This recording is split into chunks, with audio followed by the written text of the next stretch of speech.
7-year-old Jamal stood on the edge of the swimming pool, watching the water excitedly. It was his first swimming lesson that day, and he and his father had come with him to a luxury pool in the city center.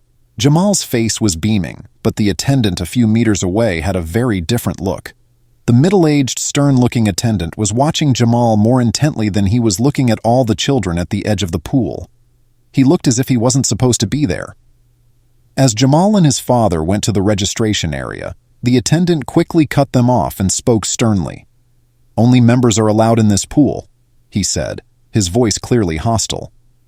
Jamal's father, Malik, responded calmly.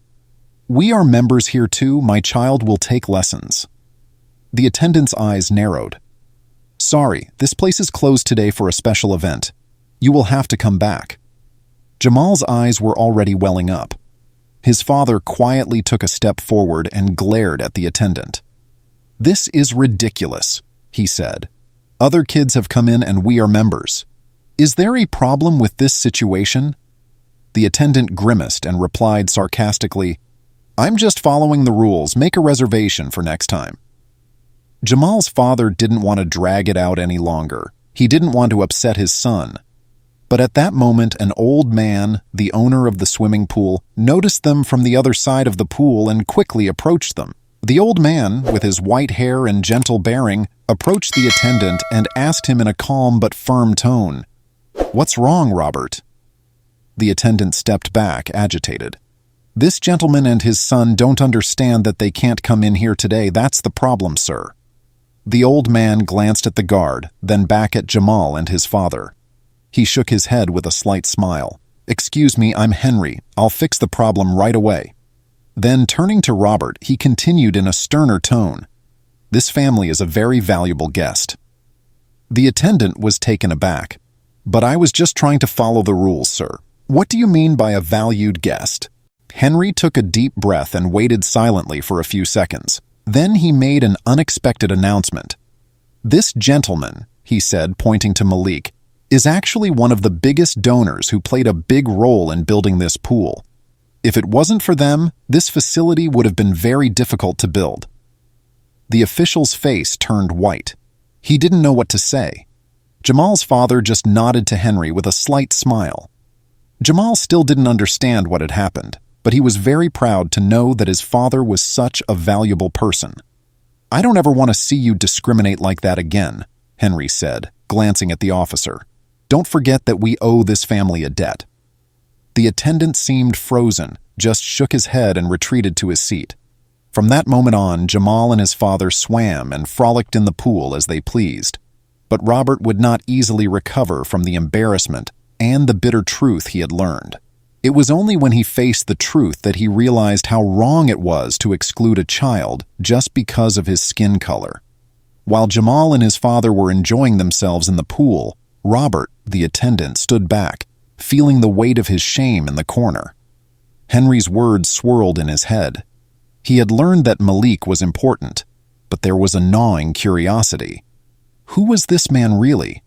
Why was he so quiet and unassuming? As Robert watched Jamal and his father, he couldn't stand it any longer and approached them. "Excuse me," he said timidly. Malik raised his head above the water and looked at Robert. Robert continued, "I'm really sorry. I misunderstood you, but I have to admit that I don't know you. Just out of curiosity, how did you help build this pool?" Malik stepped out of the water with a smile and sat down on a chair at the edge of the pool. "It's actually a long story," he began. "I am not an engineer, but I was part of an investment group that helped build this pool. My son Jamal loves water. I wanted to help build such a facility for him. But the truth is that this pool is not just a pool. It should be a place where there is no discrimination, where everyone can feel safe." Robert was stunned by these words. At that moment, old Henry, who must have noticed the situation, came over and joined the conversation. "What Malik says is very true," he confirmed. "Unfortunately, during the construction of this pool, we faced a lot of social problems. Some people thought that only a certain group of people could use these facilities, but Malik helped us to break down all barriers." At that moment, Robert realized exactly what he was facing. This was not just a simple pool. It was a symbol against discrimination. His eyes filled with tears, but then something more interesting happened.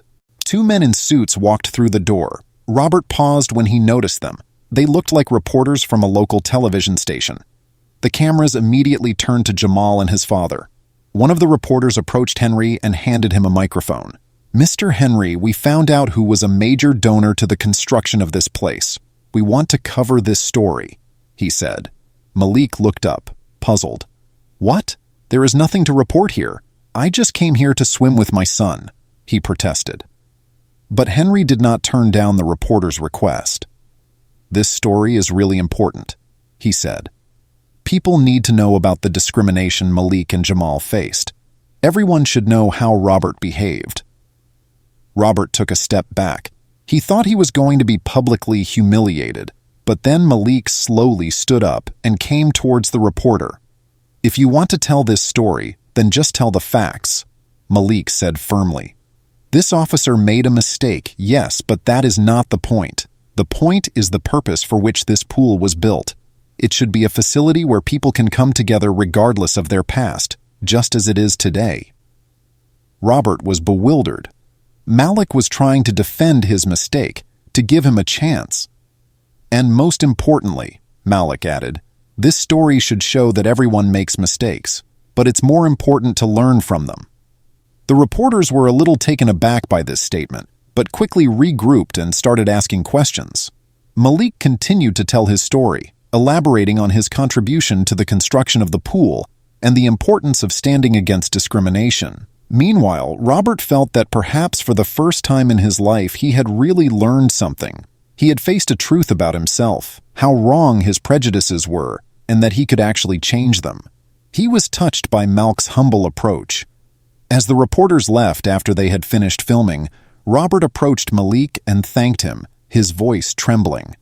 "I made a lot of mistakes with you, but I think I understand the situation better now. Maybe one day you will forgive me too." Malik responded with a nod. "Forgiveness is easy. The important thing is how you act from now on." That moment was a turning point in Robert's life, but the interesting events would not stop there. As the events unfolded in the media, the future of the pool would change, and even bigger surprises would come to Robert, Malik, and Jamal. For Robert, the media coverage had a much bigger impact than he expected. The story aired on local television and quickly went viral on social media. Everyone was talking about Malik's humility, Jamal's innocence, and Robert's mistake. But Malik's forgiveness and understanding took the story to another level. People argued that it was not just a mistake, but an example to be learned from. A week later, an unexpected crowd gathered outside the swimming pool. Local community leaders, activists, and members of the media had again gathered outside the pool. This time, Malik and Jamal were invited to attend. Henry, the owner of the pool, had organized a grand ceremony. He took the microphone and began to speak. "We are here today because this pool has become a symbol for our community.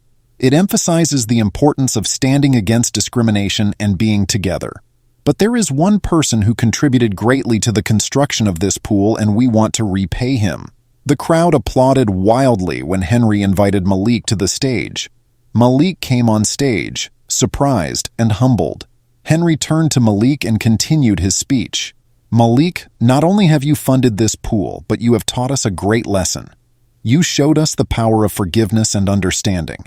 So today, we want to name this pool after you." As the crowd burst into applause again, Malik could not hold back his tears. "That wasn't necessary," he said with a slight smile, but Henry and the crowd didn't back down. "The pool will now be known as the Malik Swimming Facility. It's not just a gesture, it's a sign for people to remember this story." Robert waited in the crowd after the ceremony. He thanked Malik again. "I can't thank you enough," Robert said, his eyes full. "I've learned from you. I know what I must do to make up for my mistakes." Malik touched Robert's shoulder. "Don't worry about the past," he said. "It's about who you're going to be from now on." Robert felt better. He saw his pool job as a way to serve the community. He started seeing the pool as a place with different people and cultures. He stopped being prejudiced and treated everyone the same. Jamal looked at his father with pride. That day, the pool adventure he had started as a child became a memory of discovering his father's greatness and love. The pool, named after Malik, became a symbol of unity and equality. If you like the story, like and subscribe to my channel. Bye.